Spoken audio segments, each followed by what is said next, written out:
Interaksi antara 3 dan 1 sudah selesai, sekarang giliran interaksi antara 1 dan 2.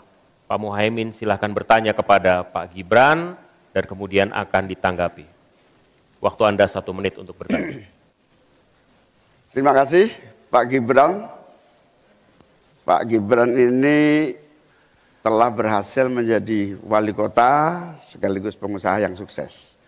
Bahkan berbagai proyek-proyek besar telah berhasil dibangun di Solo.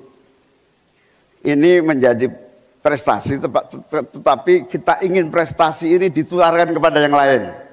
Saya ingin Pak Gibran menyampaikan tips and tricks agar bupati, wali kota, dan pemerintah daerah yang lain bisa belajar agar proyek-proyek besar bisa dimasukkan di kota Solo. Bagaimana caranya ini? Tenang. Cukup? Cukup. Baik. Cukup. Silahkan waktu Anda. Pak Gibran, waktu Anda 2 menit untuk menanggapi.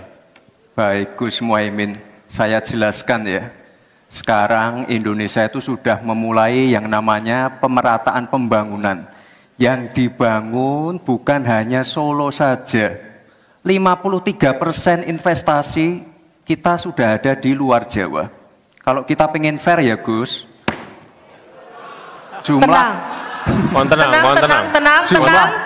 jumlah proyek,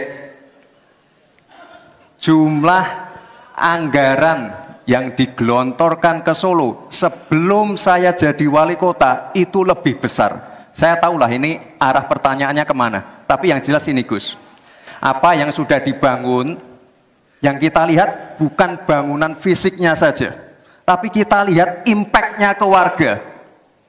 Bangun masjid menggunakan CSR dari Abu Dhabi, impact-nya apa? UMKM kita sekarang melesat, wisata kita melesat. Kemarin waktu Idul Fitri, kunjungan wisatawan ke Solo melebihi Jogja, itu impact-nya. Lalu kita lihat, kita punya kebun binatang Solo Safari, tidak pakai APBN. Masjid tidak pakai APBN. Tapi impact-nya apa? Impact-nya ke masyarakat. Jadi yang kita lihat ini Gus, tidak perlu tendensius seperti itu. Kita lihat impact-nya ke warga seperti apa? UMKM meningkat, kesejahteraan meningkat, lapangan pekerjaan terbuka. Itu yang kita lihat Gus. Jadi tidak melihat, oh ini di anak emaskan. Enggak. Pemerataan pembangunan itu sudah terjadi di mana-mana, bukan hanya di Solo. Dan itu fakta loh Gus. Proyek di Solo sebelum saya menjabat itu lebih banyak. Fakta itu. Terima kasih. Harap tenang, kita akan lanjutkan. Masih lanjut ini. Silakan Pak Muhaimin untuk menanggapi, waktunya 1 menit. Ya, yang saya tanyakan belum dijawab. Saya itu tanya tips and triknya agar investasi ataupun proyek-proyek besar bisa di sana. Sebab saya lihat itu ada 32 proyek pemerintahan pusat, ada juga berbagai program-program yang luar biasa, patut kita banggakan. Dibandingkan dengan misalnya Kota Madiun yang hanya 11%, Cirebon hanya 7%, Tasikmalaya. Kita ingin triknya apa? Sehingga akses pendanaan pembangunan itu bisa bersifat adil dan merata. Bukan hanya di satu kota, tapi berada di seluruh.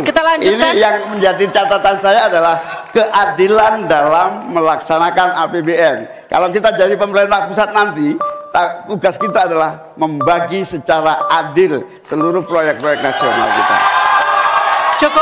Cukup. Silakan Pak Gibran untuk menanggapi.